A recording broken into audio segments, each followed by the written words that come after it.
तो हमें ये समझना है कि जिन प्रभु को हम प्रणाम कर रहे हैं वो हैं कैसे। तो कह रहे हैं सच्चिदानंद रूपाय विश्वोत्पत्त्यादि है तवे तापत्रय विनाशाय श्री कृष्णाय वयं नमः। जिन प्रभु को हम लोग प्रणाम कर रहे हैं उन प्रभु के 3 स्वरूप हैं, उनके 3 रूप हैं। ध्यान से सुनिए। देखो भाई, भगवान के रूप बहुत हैं। अनेक रूप रूपाय विष्णवे प्रभ विष्णवे। भगवान के रूप अनंत हैं, भगवान के अवतार अनंत हैं, लेकिन भगवान का स्वरूप केवल एक है। वो कौन कौन से हैं? तो कहते हैं भगवान का पहला स्वरूप है सत। सत माने जो तीनों काल में रहे, जो भूतकाल में भी थे, भविष्य में भी, वर्तमान में भी हैं, और भविष्य में भी जिसकी सत्ता रहे उसे ही हम सत कहते हैं, और उसी को हम सत्यनारायण कहते हैं। बोल सत्यनारायण भगवान की जय। सत का मतलब होता है जो त्रैकाला बाधित है, तीनों काल जिसे बांध नहीं सकता, भूत भविष्य और वर्तमान जिसको बंधन में नहीं डाल सकता, जो त्रिकालातीत हैं, त्रैकालातीत हैं, उसे ही हम सत कहते हैं। जो कण कण में व्याप्त है। ये संसार जब नहीं था तब भी परमात्मा थे, आज संसार है तब भी भगवान है, जब संसार नहीं रह जाएगा तो ऐसा नहीं कि भगवान नहीं रहेंगे, तब भी भगवान रहते हैं। इन्हीं को सत कहते हैं। बात समझ में आ रही है सबको? दूसरा रूप है भगवान का चित। चित माने होता है ज्ञान, ज्ञान माने प्रकाश। आज हम लोग जो थोड़ा बहुत ज्ञानी बन करके बैठे हैं, थोड़ा थोड़ा जो सबके पास ज्ञान है, ये हमारे प्रभु के द्वारा ही प्रदत्त है। आज जो भगवान सूर्य पूरे त्रिलोकी को प्रकाशित कर रहे हैं, ये हमारे भगवान कृष्ण की ही कृपा है। इसलिए भगवान ज्ञान स्वरूप है, प्रकाश स्वरूप है, चित स्वरूप है। और तीसरा रूप है भगवान का आनंद। बोल आनंद भगवान की जय। ये बड़ा ही अद्भुत रूप है भगवान का। आनंद मतलब होता है कि जो हर परिस्थिति में मुस्कुराता रहे, जिसके चेहरे में कभी भी सिकुड़न ना आवे, माथे में सिकुड़न ना आवे। अरे भाई जरा विचार करो, भगवान कृष्ण के 16,108 रानियां थीं। आज एक पत्नी जिसके हो जाए तो खोपड़ी में बाल नहीं बचते, और जिसके 16,108 रानियां हैं, और उन रानियों के बीच में रह करके भी भगवान हमारे श्री ठाकुर जी मुस्कुराते रहते हैं, कोई टेंशन नहीं। इन्हें ही आनंद कहते हैं, जो सुख में फूले ना और दुख में तड़पे ना, जो हर्ष और विषाद से परे हैं उसे ही आनंद कहते हैं। और अगर आनंद का जीता जागता उदाहरण देखना है तो आइए हम लोग अयोध्या चलते हैं। अयोध्या में जब राजा रामचंद्र जी का अभिषेक होने वाला था, सूचना पहुंच गई, महाराज आपके पिताजी आपका राज्याभिषेक करने वाले। प्रसन्नतां नगताभिषेकतस् तथा न ममले वनवास दुःखतः। राज्याभिषेक की बात सुन करके राम जी को एकदम प्रसन्नता नहीं मिली, खुश नहीं हुए। और जब राम जी को दूसरे दिन बात पता चली कि महाराज आपको पिताजी राज्याभिषेक नहीं, पिता दीन मोहि कानन राजू, पिता दीन मोहि कानन राजू, पिता दीन मोहि कानन राजू।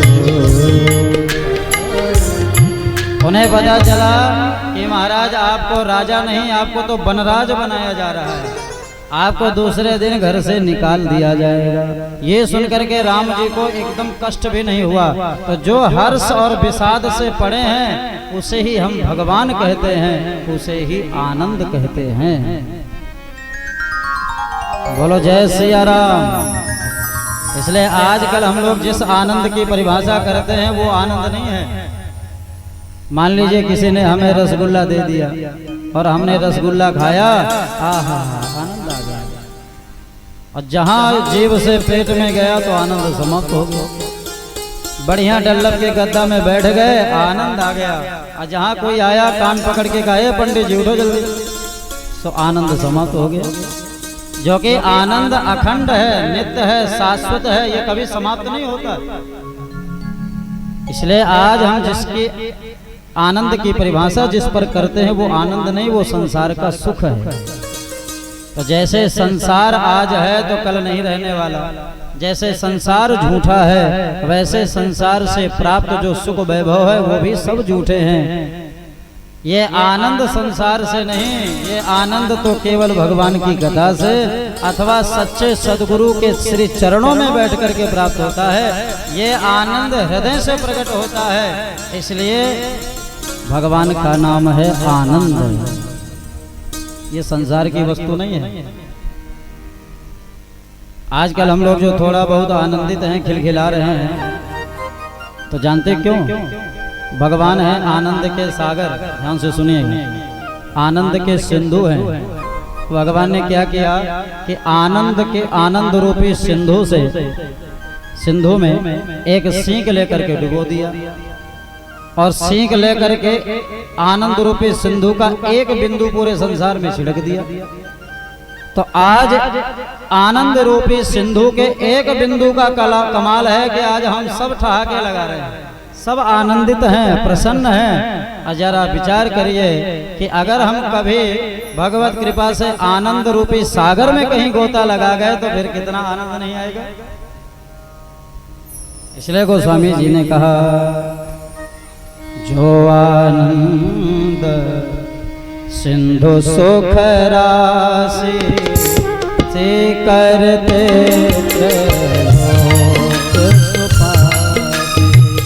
जो आनंद सिंधु सुख राशि से करते लोक सुपासी। जो आनंद सिंधु सुख राशि, जो आनंद सिंधु सुख राशि से करते त्रैलोक सुपासी, से करते त्रैलोक सुपासी। भगवान आनंद के सिंधु हैं, भगवान आनंद के समुद्र हैं, सागर हैं। और अगर हम सागर में स्नान करेंगे तो कितना आनंद नहीं आएगा। इसलिए भगवान के तीन रूप हैं, सत्य चित आनंद। बोल सच्चिदानंद भगवान की जय। ये तीनों मिला दीजिए तो भगवान का अपना स्वरूप हो गया सच्चिदानंद। तो जो ऐसे सच्चिदानंद हैं उन्हें हम प्रणाम करते हैं। अच्छा, तो पुनः भगवान करते क्या हैं, ध्यान से सुनिए। विश्वोत्पत्त्यादि हेतवे, भगवान विश्व की उत्पत्ति करते हैं, मतलब विश्व को बनाते हैं। विश्व के रचयिता एकमात्र भगवान नारायण हैं, और विश्व का भरण पोषण भी हमारे ठाकुर जी ही करते हैं। ध्यान से सुनिएगा। और विश्व का संहार भी हमारे प्रभु ही करते हैं। तो संसार को बनाना, संसार को खिलाना, संसार का संहार करना, ये सब हमारे प्रभु ही करते हैं। तो इसका मतलब कि आज जो हम नुआव गांव में ढिंढोरा पीटते रहते हैं कि फलाने को हमने 2 रोटी खिला दिया, नहीं तो वो भूखे मर जाता, फलाने को हमने मरने से बचा दिया, नहीं तो ये तो मार डाला जाता है। फलाने को हमने पैदा किया, फलाने को हमने जन्म दिया, ये क्या है? ये हमारा अभिमान है। क्योंकि देखो भाई, अगर हम किसी को मरने से बचा सकते हैं तो फिर स्वतः अमर क्यों नहीं हो जाते? जब अगर हम किसी को अमर कर सकते हैं तो हम स्वतः अमर क्यों नहीं होते? तो हम स्वतः अमर नहीं होते, इसका मतलब कि ये हमारा अभिमान है। अब देखो भाई, ये अभिमान कोरोना से भी खतरनाक। कोरोना की तो भले ही वैक्सीन लग गई तो बच गए, सांस लेना मुश्किल हो गया था, लेकिन ये अभिमान रूपी कैंसर, ये अभिमान रूपी ओमिक्रॉन कोरोना इतना खतरनाक है कि सांस लेने का भी मौका नहीं देता। बोलो राधे राधे। इसलिए कहते हैं जहां आया अभिमान तो खिसक गए भगवान। अभिमान का और भगवान के साथ बड़ा भयंकर बैर है। अच्छा तो महाराज, ये अभिमान मिटे कैसे? इसकी वैक्सीन क्या है? इसकी दवाई क्या है? तो हमारे गुरुदेव कहते हैं कि कोरोना की तो वैक्सीन है, लेकिन अभिमान की तो वैक्सीन केवल एक ही है। क्या? हम जो भी कार्य करें, सभी क्रियाओं को, सभी कर्मों को ठाकुर जी के चरणों में अर्पित कर दें। हे प्रभु, हमने किसी को पैदा नहीं किया, ये सब आपकी ही कृपा से जन्म लिए। हमने किसी को नहीं खिलाया पिलाया, क्योंकि जो संसार में आता है वो किसी के बाप का नहीं खाता है। बोलो राधे राधे। अगर कोई बहुएं कहें कि हम अपनी सास को खिला रहे हैं, कोई बेटा कहे हम अपने बाप को खिला रहे हैं, पिता को खिला रहे हैं, ये उनका भ्रम है। क्योंकि सब अपने अपने खाते का ही खाते हैं, जितना खाते में होता है उतना ही खाते हैं, खाते से ज्यादा कुछ भी नहीं खाते भैया। आपके बैंक में जितना खाते में होगा उतना ही ना खाओगे। इसलिए इस संसार में न कोई किसी को मारता है, न कोई किसी को बचाता है, ये सब कन्हैया ही करते हैं। करते हो तुम कन्हैया, मेरा नाम हो रहा है। बस ये भाव हमारे जीवन में आ जाए कि प्रभु सब कुछ आप ही कर रहे हो, ये केवल हम तो निमित्त हैं, बहाना है। फिर ये अभिमान रूपी कैंसर नहीं रहेगा और जीवन कल्याण हो जाएगा। बोल भक्तवत्सल भगवान की। तो अभिमान से बचने की एक ही दवाई है समर्पण। ठाकुर जी में समर्पित हो जाइए, ठाकुर जी में आश्रित हो जाइए, प्रत्येक क्रियाओं को ठाकुर जी में अर्पण कर दीजिए, तो जीवन में कभी अभिमान नहीं आएगा।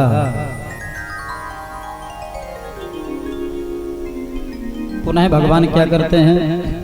तो कहते हैं तापत्रय विनाशाय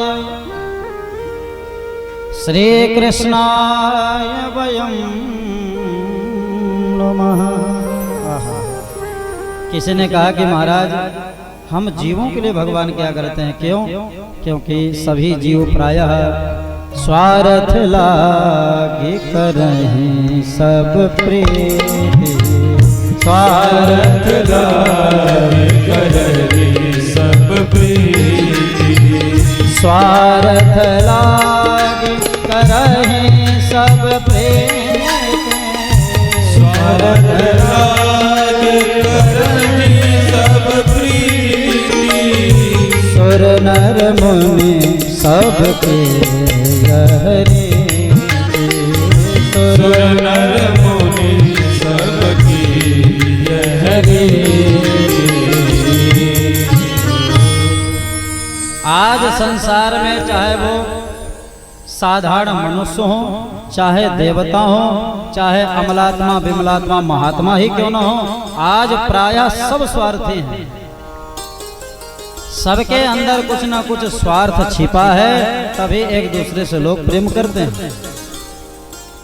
तो महाराज, हम भगवान को प्रणाम तो करें, लेकिन भगवान हमारे स्वार्थ की क्या सिद्धि करेंगे?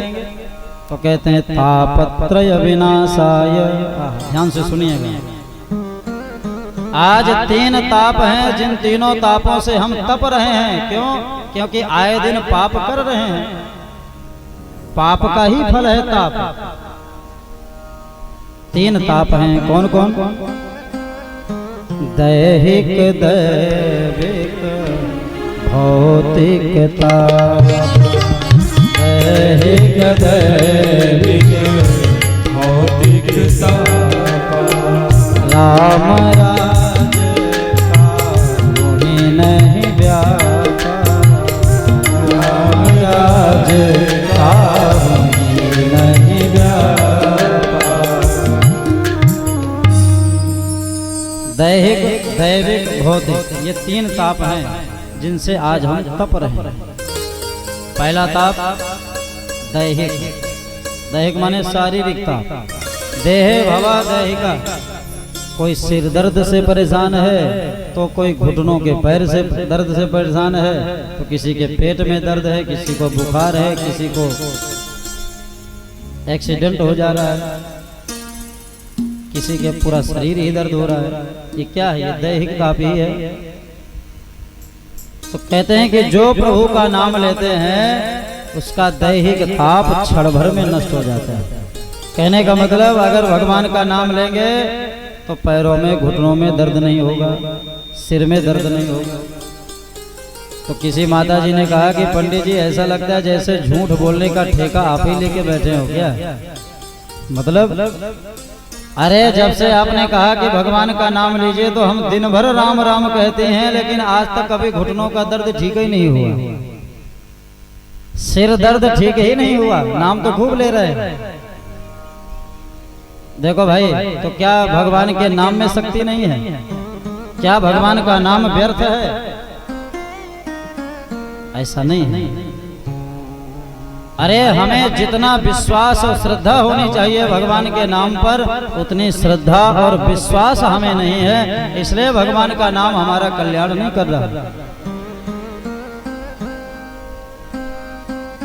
देखो भाई, अगर दो नाव में पैर रखोगे तो क्या हालत होगी वो तो रखने वाला ही जानता है।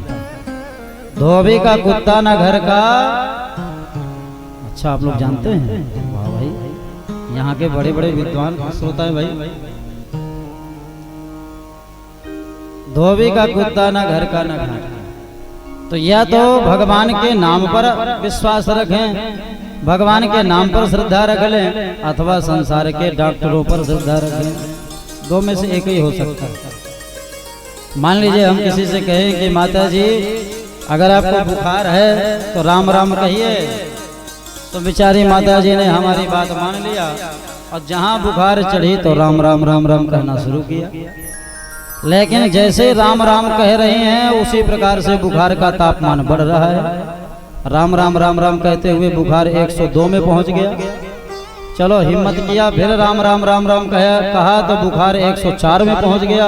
अब तो जितना राम राम कह रहे हैं उतना ही तापमान बढ़ रहा है। माता जी ने कहा, हे भगवान, ये पंडित जी ने भी हमें मूर्ख बना दिया। अरे पंडित जी, ये नाम रखो अपने जेब में और हम चले सर सुंदरलाल हॉस्पिटल भर्ती होंगे। विश्वास टूट गया, श्रद्धा हट गई। अरे महाराज, रामनगर से नाम के बल पर एक माता जी गंगा जी पार करके पैदल चली आती थी पानी में गोस्वामी जी की कथा सुनने के लिए। ये होती है नाम पर विश्वास, श्रद्धा। बोलो राधे राधे। और हम लोग बहाना ढूंढते हैं कि भगवान हमारा कल्याण नहीं करते। क्या कल्याण करेंगे जब हमें कथा पर विश्वास ही नहीं, नाम पर भरोसा ही नहीं, तो जीवन भर नाम लेते रहेंगे फिर भी कल्याण नहीं होगा। लेकिन बात यह भी है कि नाम लेने के बाद अगर कल्याण नहीं हो रहा तो धैर्य मत छोड़ना भैया, नाम लेते रहना, एक न एक दिन भगवान जरूर कृपा बरसाएंगे। अरे इस जन्म में नहीं तो लाखों जन्म लेने के लिए तैयार हैं, लेकिन फिर भी नाम नहीं छोड़ेंगे। अरे किसी न किसी जन्म में एक बार श्रद्धा से और मन से तो निकल ही आएगा और जीवन धन्य हो जाएगा। इसलिए जो भगवान का नाम लेते हैं उसको दैहिक ताप नहीं सताता। और दैवीय आपदा क्या है? दैवीय ताप क्या है? ये कोरोना। ये कोरोना क्या? ये दैवीय आपदा ही है, ये महामारी है। और महामारी भी दैवीय आपदा ही होती है। इसलिए हमारे बड़े बड़े विद्वान कह रहे थे कि कोरोना काल में हवन करिए, भोलेनाथ की सेवा करिए, सतचंडी महायज्ञ कराइए, क्योंकि महामारी को माँ भगवती ही बचा सकती हैं अथवा भूत भावन भोलेनाथ ही उससे रक्षा कर सकते हैं। तो ये महामारी भी दैवी आपदा है, कभी भूकंप आना, कभी आसमान से बादल फट जाना। तो जो भगवान का नाम लेते हैं वो दैवी आपदाओं से भी बच जाते हैं। भौतिकता, संसार में आए हैं तो यहाँ कोई मरना नहीं चाहता, जाना नहीं चाहता। तो ये जो संसार में आकर के मृत्यु का जो भय है, यही है भयंकर संसार का सांसारिक ताप, भौतिक ताप। तो जो भगवान का नाम लेंगे, जो भगवान की कथा सुनेंगे, वो संसार में मृत्यु रूपी भय से भी बचेगा, सांसारिक ताप से भी बचेगा। इसलिए हमें ऐसे प्रभु के श्री चरणों को बारंबार नमन करना चाहिए। बोल कृष्णचंद्र भगवान की जय। श्रीमन्नारायण नारायण नारायण, श्रीमन्नारायण नारायण नारायण, श्रीमन्नारायण नारायण नारायण, श्रीमन्नारायण नारायण नारायण, लक्ष्मी नारायण नारायण नारायण, लक्ष्मी नारायण नारायण नारायण, यज्ञ नारायण नारायण नारायण, यज्ञ नारायण नारायण नारायण, राम नारायण नारायण नारायण, राम नारायण नारायण नारायण, श्रीमन्नारायण नारायण नारायण, श्रीमन्नारायण नारायण नारायण, लक्ष्मी नारायण नारायण नारायण, लक्ष्मी नारायण नारायण नारायण, नारायण नारायण। बोल लक्ष्मी नारायण भगवान की